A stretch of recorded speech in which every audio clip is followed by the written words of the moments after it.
Alison here from Bag Lady Bird Learn to Sew.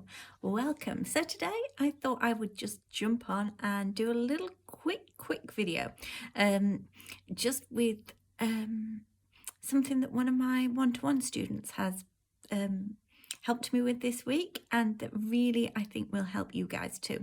And it's to do with pronunciation, and it's pronunciation of a word that a lot of people struggle with, and the word is toile. So a toile is a mock-up or a prototype of a garment that you make up in a cheaper fabric to give you to check your fitting issues and to check that everything goes as you expect it to. So it's often used in industry when they're creating samples and working on new patterns.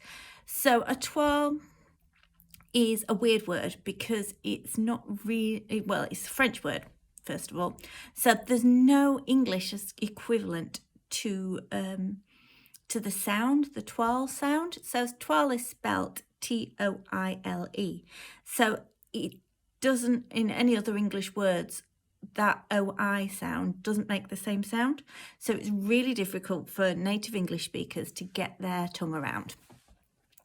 So what this student was speaking to me about was the fact that she teaches primary school French, or languages to primary school students, and she was saying that the easiest way to get that sound into your head, into your mouth, is to use the French numbers 1, 2, 3. So un, deux, trois, toile.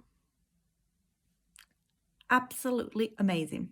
I had never come across this before to help people pronounce it, but I just thought it was absolutely groundbreaking. So un, deux, trois, toile. There you go.